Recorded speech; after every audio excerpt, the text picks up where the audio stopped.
Abra sua Bíblia no livro de Tiago, capítulo 1, por favor. E hoje nós encerramos uma série de estudos falando sobre tentação e provação.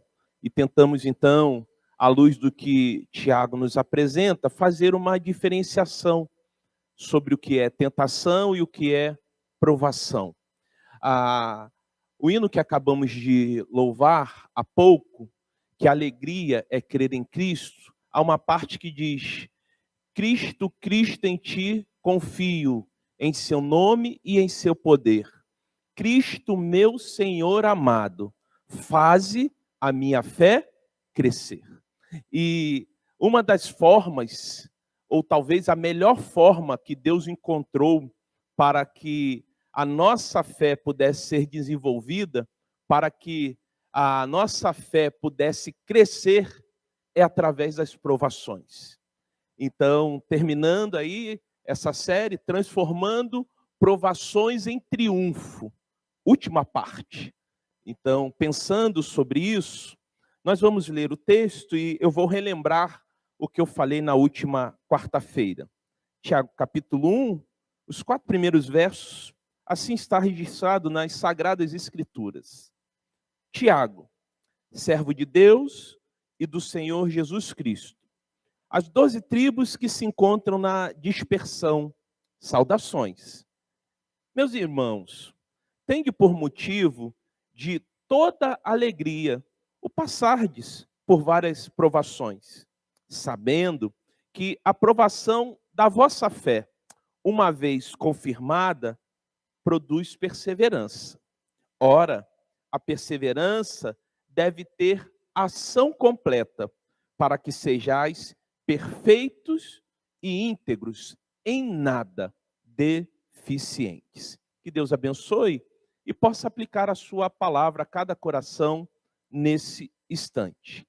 Então, na semana passada, nós vimos alguns resultados das provações, né? E eu digo provações porque entendo que ao longo da nossa caminhada com o Senhor, nós vamos passando por várias provações, não apenas por uma provação. É bem verdade que talvez algumas provações vão exigir um pouco mais de nós. Como assim? Por exemplo, quando Deus pede Isaque a Abraão, eu acredito que ali, de alguma forma, Abraão foi exigido, porque é muito interessante o texto, quando lá em Gênesis 22, quando Deus se dirige a Abraão e fala assim: Abraão, toma o teu filho, o teu único filho, a quem tu amas, e oferece a mim em sacrifício. Então Deus vai pontuando, Isidoro: toma o teu filho, teu único filho, aquele a quem tu amas. Mas, apesar de Isaque, irmã Vilma, ser muito amado por Abraão, Isaque não tomou o lugar de Deus na vida de Abraão. Porque Abraão levantou-se pela manhã, né, deixou tudo preparado, chamou o adolescente Isaque e foi para Moriá, onde Deus havia orientado para sacrificar a Isaque. E Abraão estava até prestes a dar o golpe fatal quando Deus falou: Abraão, não faça isso, porque eu sei que onde ou em que lugar Isaque está em seu coração e em que lugar eu estou em seu coração. Eu ainda tenho prioridade. É claro que aqui eu estou dizendo com minhas palavras, não tem esse registro na Bíblia, mas eu entendo que é dessa forma que se deu aquele momento ali. E falei na semana passada, olhando para o texto, que as provações, elas testam a nossa fé. Porque diz lá o texto: uma vez a fé confirmada. Então, como Deus vai testar a nossa fé, vai validar, vai confirmar, a ideia aí é de autenticar, fazer com que a nossa fé seja uma fé autêntica. E através das provações, elas testam literalmente a nossa fé. E Tiago vai dizendo, irmã Jô, que não apenas as provações elas testam a nossa fé, mas ela produz algo que é muito importante na nossa vida. Que talvez, irmã Solange, nesse tempo, e principalmente nesse tempo do fast, de tudo muito rápido, né? A comida tem que ser rápida, a conexão tem que ser rápido, os resultados têm que ser rápido, a resposta de Deus tem que ser rápida, né? A gente vive nessa, tanto é que a gente, ou essa geração, e a gente também não consegue, ou cada vez está mais difícil investir um tempo, lendo um texto longo, você envia uma mensagem, passou de 4 linhas, você corre o risco da pessoa não ler aquele texto, né? Então é tudo muito rápido, tudo muito... É claro que tem algumas coisas que vieram para facilitar, mas nem tudo. E aí, o Tiago vai dizer, irmã Tatiana, que as provações, elas produzem, ou a provação produz em nós perseverança. É o que o texto diz lá no verso 3 e 4. Então, a ideia de perseverança é a ideia de constância. A ideia de perseverança é lealdade em todo o tempo. Independente se Deus vai responder a minha oração com sim hoje, agora ou daqui a 25 anos, como o caso de Abraão. Então, essa é a ideia. A provação não apenas testa a nossa fé, mas produz perseverança. E aí há um desdobramento. E o Tiago vai falar sobre isso, irmão Dalmi. Vai dizer que justamente essa perseverança, ela produz maturidade, produz crescimento, que é a ideia do teleios. É a ideia de uma pessoa, por exemplo, chegar à idade adulta, porque passou por todas as fases do desenvolvimento. A Raquelzinha, ainda a gente não poderia classificar como chegou à maturidade, porque ela não passou por todas as fases do desenvolvimento. Ainda está ali na adolescência, né? Então, ela está no processo de crescimento e desenvolvimento físico. Mas uma pessoa que produz perseverança através das provações, e aí essa perseverança há de proporcionar o quê? Há de proporcionar maturidade, crescimento espiritual. E ainda, por último, a perseverança produz totalidade, ou seja, o caráter aprovado, perfeição moral. Foi isso que nós vimos na semana passada. E os 2 estudos que eu falei sobre provação, vocês perceberam que estava muito ligado a nós, né? O que isso afeta em nós, o que as provações causam em nós. Mas o que as provações, Ketelém, causam através de nós? É sobre isso que eu quero falar hoje. Então, o quanto as provações também, Laura Cristina, atingem outras pessoas, afetam outras pessoas. As provações não apenas trazem grandes benefícios para nós, irmã Neide, mas também para os outros. De que forma? Então vejamos, a primeira, as provações, elas promovem a glória de Deus. Além de trazer benefícios que nós já vimos já na semana passada e retrasada, as provações promovem a glória de Deus. A nossa mente, que se a gente comparar com a mente de Deus, é infinitamente limitada, né? A nossa mente é extremamente limitada quando comparada à mente de Deus. E principalmente quando nós enfrentamos provações, a nossa compreensão espiritual tende, Lívia, a ficar mais limitada ainda. Então, quando nós enfrentamos provações, a tendência é ficarmos com a nossa compreensão espiritual muito limitada. Mas a provação, ela, como eu disse, é uma bênção para a nossa vida e também para os que estão ao nosso redor. Porque, como eu disse, promovem a glória de Deus.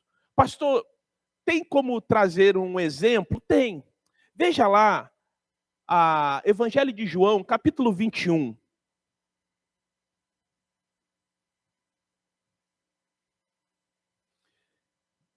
Eu acredito que os irmãos vão de concordar que os apóstolos, em sua maioria, foram provados. E eu diria aprovados. E dentre eles está o Pedro. E aí veja esse texto onde Jesus, e aí é o Jesus ressurreto, se dirige a Pedro, né? E justamente Jesus queria bater aquele papo, queria restaurar a Pedro, trabalhar o seu coração, né? E foi o único discípulo que foi citado nominalmente por Jesus, quando ele então aparece às mulheres, né? Aquelas irmãs, e ele diz: olha, fale aos discípulos e a Pedro, que eu vou encontrar com eles. Eu preciso conversar com Pedro. E esse texto, ou esse diálogo, se dá nesse momento, em que Jesus, pela primeira vez, aparece a Pedro ressuscitado. O Cristo ressuscitado, pela primeira vez, aparece a Pedro. E diz o seguinte, João capítulo 21, verso 18 e 19.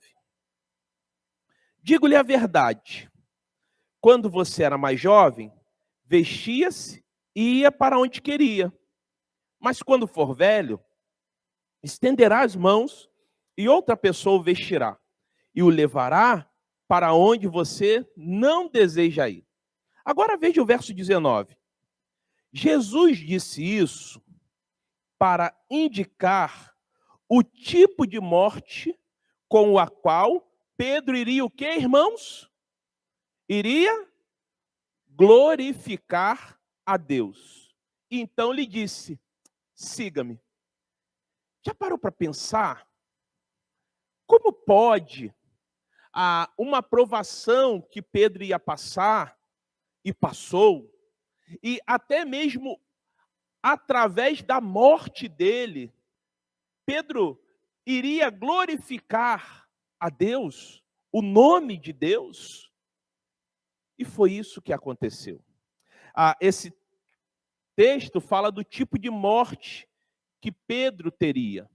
E não está registrado nas Escrituras, mas a tradição, os historiadores vão dizer que Pedro foi preso, né, por pregar o evangelho, foi torturado, e a gente encontra em alguns momentos em que ele é torturado, em que ele é aprisionado, e ele foi condenado. Foi condenado à morte. E qual tipo de morte?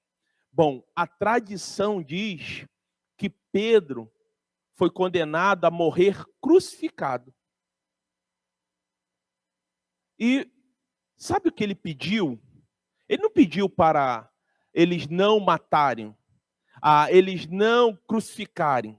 Ele só pediu uma coisa. Ele pediu que ele pudesse ser crucificado de cabeça para baixo. Por quê, pastor? Porque ele se achava muito indigno de morrer como Jesus morreu. Crucificado normalmente, né, com a parte do corpo para cima. E ele pediu para ser crucificado de cabeça para baixo. Essa foi a morte que glorificou a Deus. A vida de Paulo, ou a vida de Pedro, melhor dizendo, em meio às muitas provações, também glorificou o nome de Deus. Tanto é que, dentre os apóstolos, que a gente tem assim grandes referenciais, é quem? É Pedro, não é verdade? A gente fala em Pedro, né? Alguns vão falar São Pedro, a tradição católica fala São Pedro, né? Outros dizem que São Pedro é que controla o tempo, né? Mas nós entendemos que é o Pedro, o apóstolo Pedro, um homem como nós, com suas virtudes e com seus defeitos. Mas o fato é que a morte de Pedro, mas a sua vida também, glorificou a Deus. Então, através das provações em nossa vida, e a forma como lidamos com ela, nós glorificamos a Deus. Olha só, e se nós glorificamos a Deus, irmã Jô, as outras pessoas que estão ao nosso redor poderão ver a manifestação do poder de Deus. porque a glória de Deus é manifesta através de nós. Mas, em segundo lugar, as provações também exibem, mostram o poder de Deus. As provações, elas vão nos mostrar o quanto nós somos frágeis, o quanto nós somos totalmente dependentes. Eu gosto muito de pensar no povo de Israel, peregrinando ali pelo deserto. E no deserto, Sueli, é um lugar que não tem nada, né? Talvez para a gente do Ocidente, a gente não tenha a dimensão do quanto o deserto é um lugar tenebroso. Porque no deserto está tudo deserto. Mas ali o povo peregrinando, Deus foi cuidando. Ali o povo passando pelo deserto, eles viram o quanto eles eram frágeis e o quanto Deus era poderoso. O quanto Deus os sustentou ao longo daquela jornada. Mas não apenas o povo de Israel. O apóstolo Paulo, ele sabia muito bem que ele era extremamente frágil. E eu falo apóstolo Paulo porque até mesmo no domingo pela manhã, quando eu preguei aqui, eu disse que o apóstolo Paulo é considerado, na história do cristianismo, o maior missionário de todos os tempos. O apóstolo Paulo é o grande teólogo do cristianismo. O apóstolo Paulo tem feitos extraordinários. O apóstolo Paulo era cheio do Espírito Santo. O apóstolo Paulo orava e Deus ouvia a oração e assim as pessoas voltavam à vida, como aquele jovem que caiu, o Eutico. Mas vocês podem estar pensando assim, ele se achava o máximo. Ele se achava extremamente poderoso. Não. Veja lá, a 2 Coríntios, capítulo 4, verso 7, por favor. 2 Coríntios, capítulo 4, verso 7.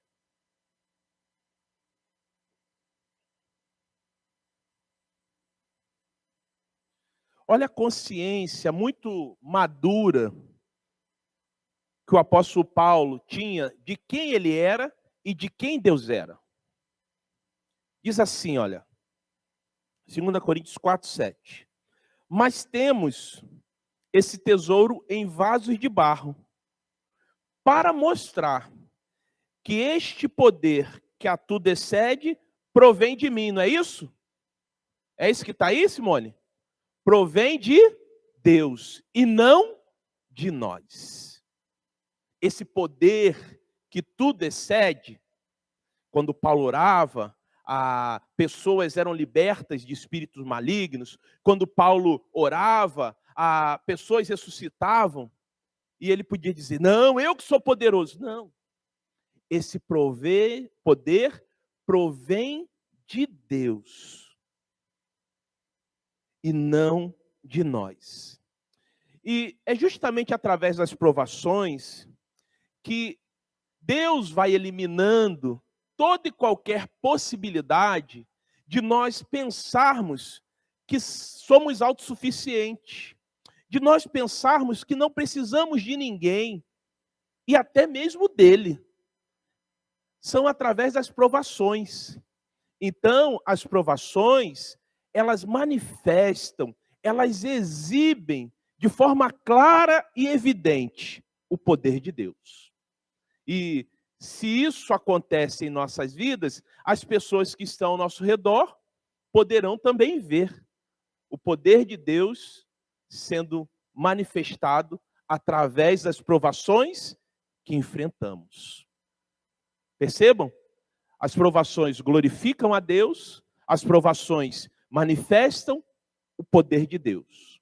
Mas também, olhando para o que as provações podem gerar, as provações, elas nos ensinam sobre a misericórdia de Deus, sobre esse Deus que é misericordioso. Porque é justamente em meio às provações que vamos ver de forma muito clara a misericórdia de Deus. Talvez eu e você não consigamos enxergar isso em meio às provações, porque estamos tão agitados.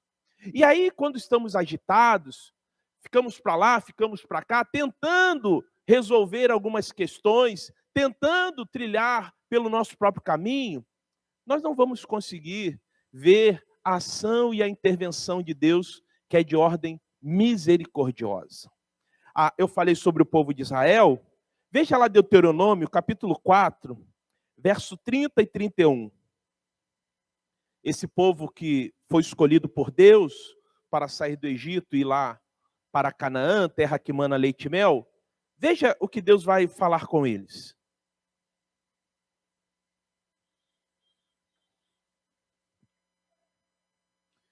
Diz assim, olha, Deuteronômio capítulo 4, verso 30 e 31.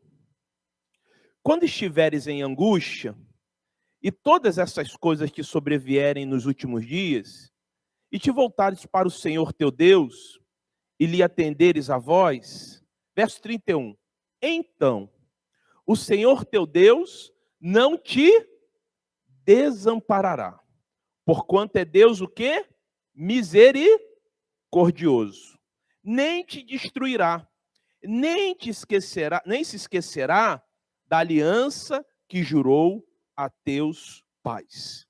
Como eu disse já para os irmãos, Deus, quando nos prova, não tem o intuito de nos envergonhar, de nos diminuir ou pormenorizar, ou como a gente poderia dizer numa linguagem muito coloquial, né? Não tem ali a intenção de te esculachar. Não, de forma alguma. Não é esse Deus que é apresentado nas Escrituras, não é esse Deus que enviou seu único filho para morrer por nós da cruz do Calvário.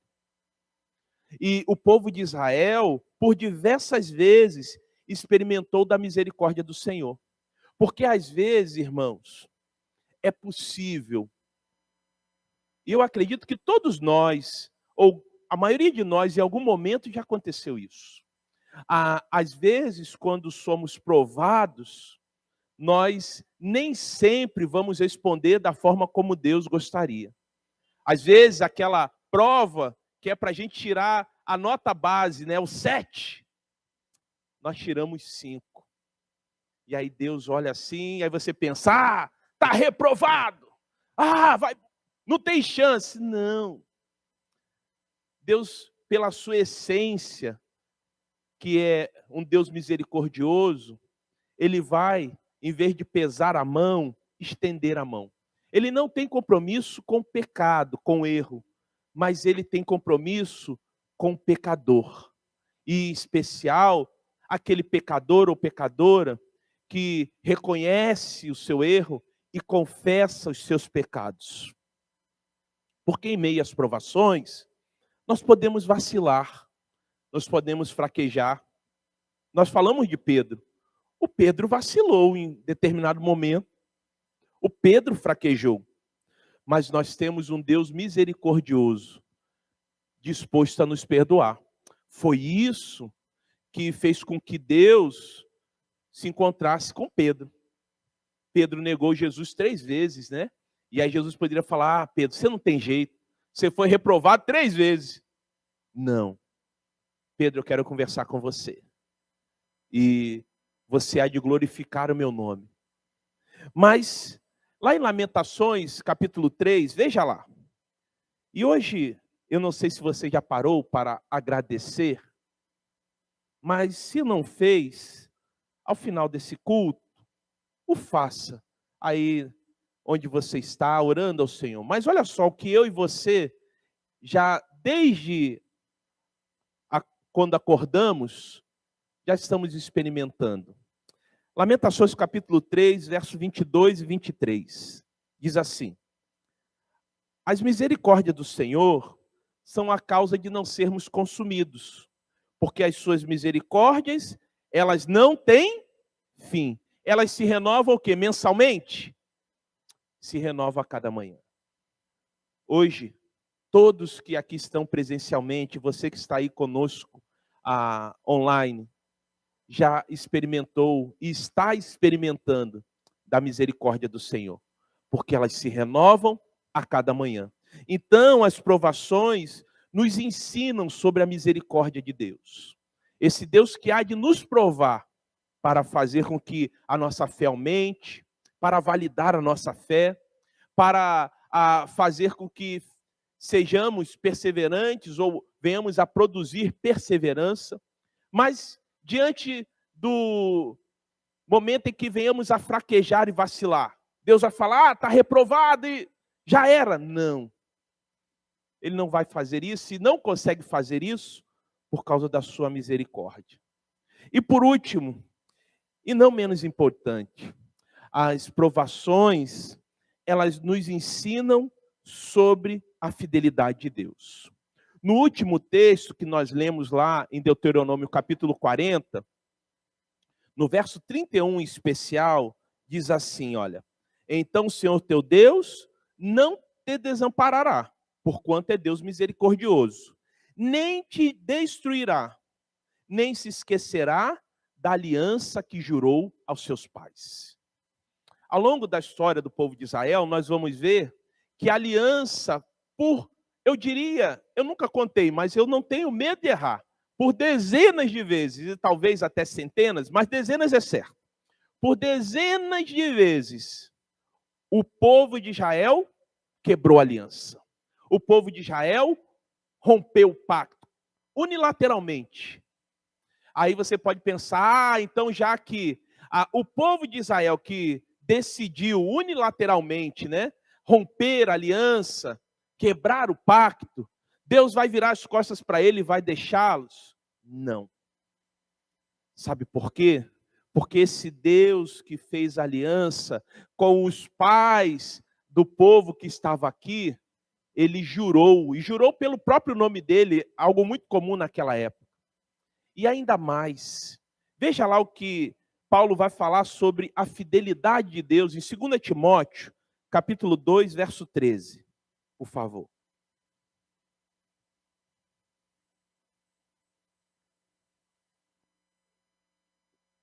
Segunda Timóteo, capítulo 2, verso 13.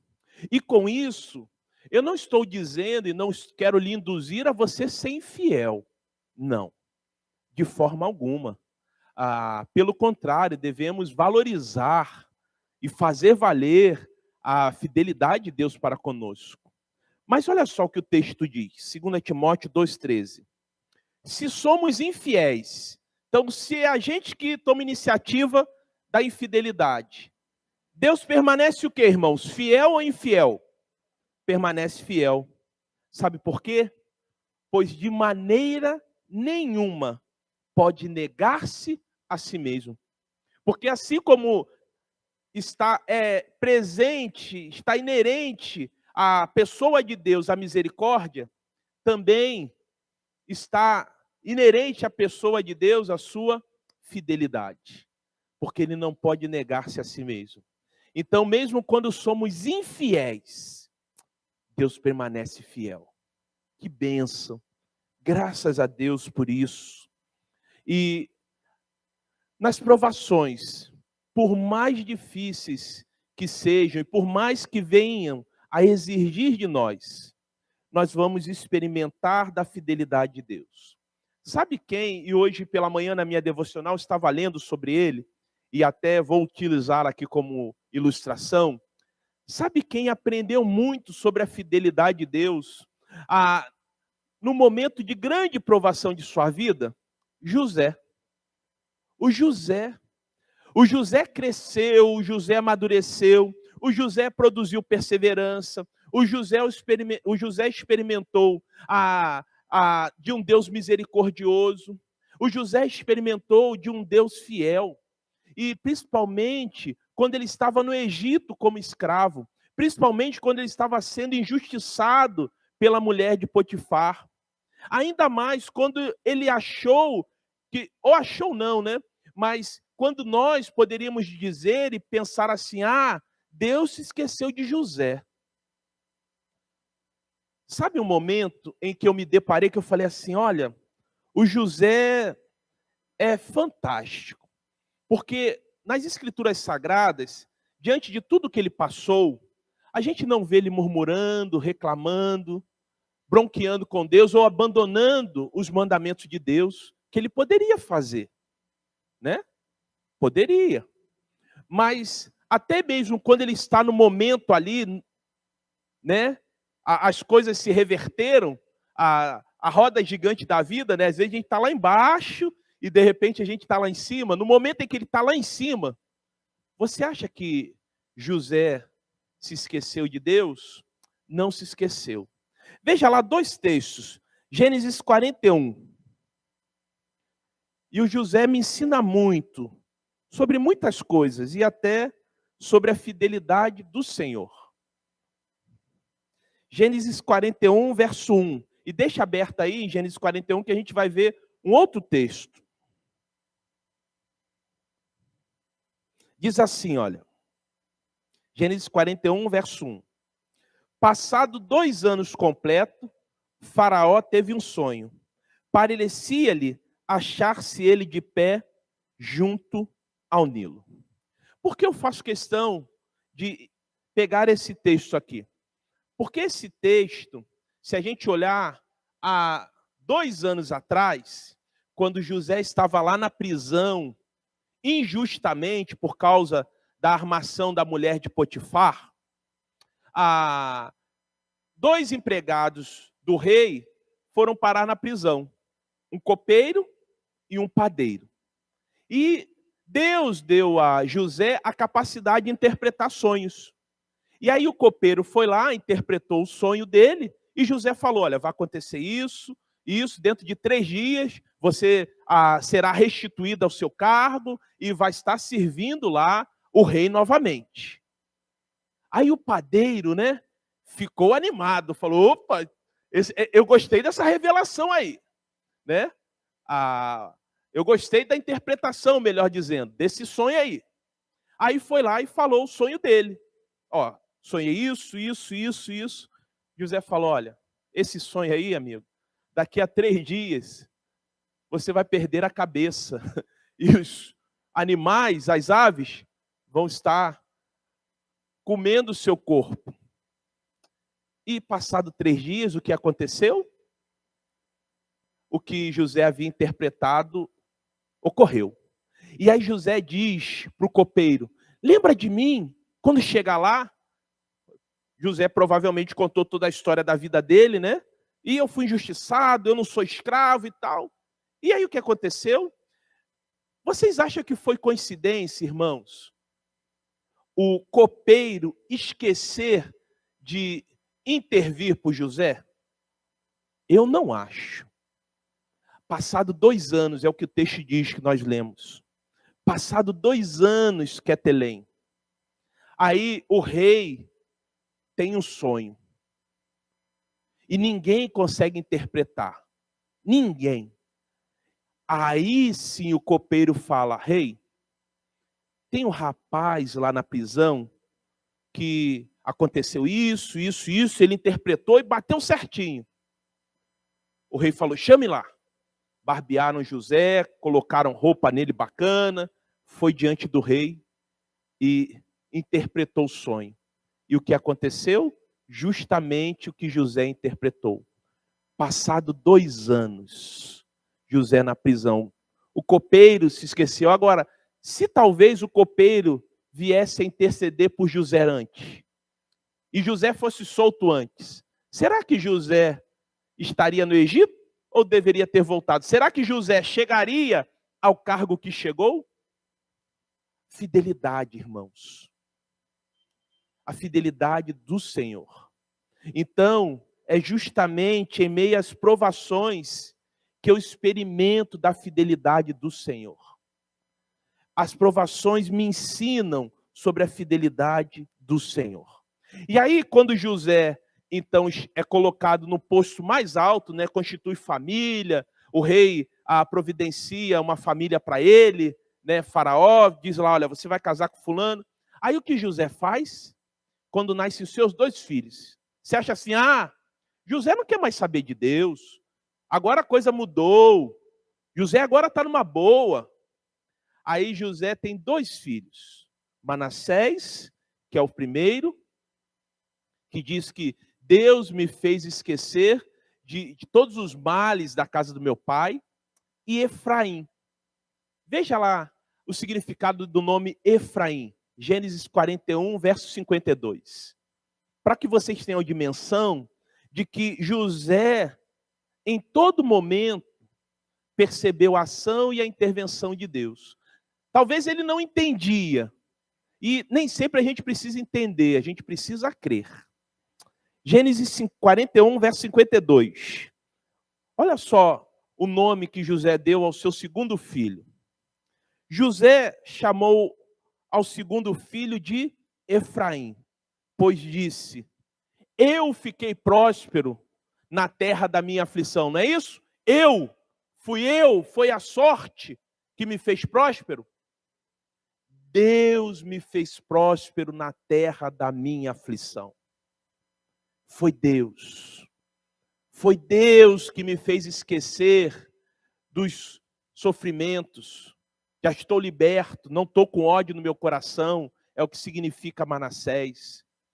Deus me fez próspero nessa terra aqui em que eu fui escravizado, que eu fui injustiçado, que em determinado momento eu fui esquecido, porque o copeiro demorou 2 anos e talvez se o rei não tivesse aquele sonho, o copeiro nem talvez voltou lá para levar uma marmitinha lá para o José na prisão.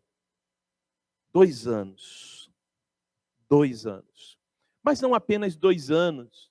Todo aquele tempo de mais ou menos 14 anos que José passou ali, José experimentou da fidelidade do Senhor em meio à maldade dos homens e em meio ao esquecimento, e eu coloco entre aspas, esse esquecimento de Deus. Em meio às provações, permaneça firme como José. Sabe por quê? Porque Deus é fiel.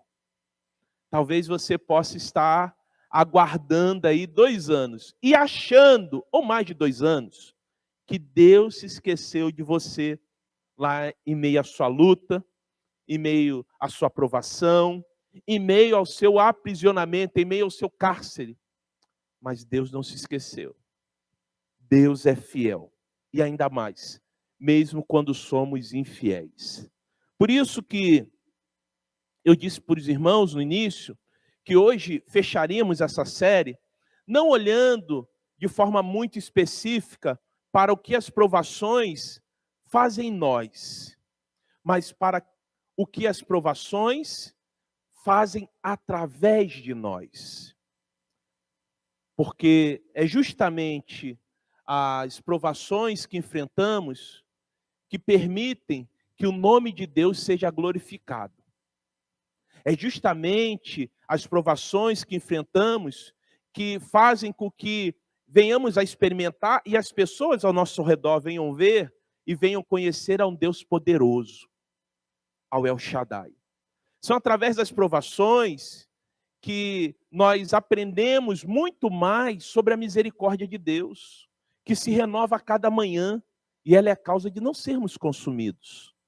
E são através das provações que nós temos total condição de dizer que Deus é fiel. E aí, testificamos da fidelidade do Senhor em nossas vidas. Por isso, querido, querida, em meio às provações que talvez você esteja passando, ou que talvez você venha passar, permaneça firme. Permaneça com a sua fé no Senhor. Nós louvamos o primeiro hino que diz: Cristo, Cristo, meu Senhor amado, faze minha fé crescer. E a melhor forma da minha e da sua fé crescer e amadurecer são através das provações.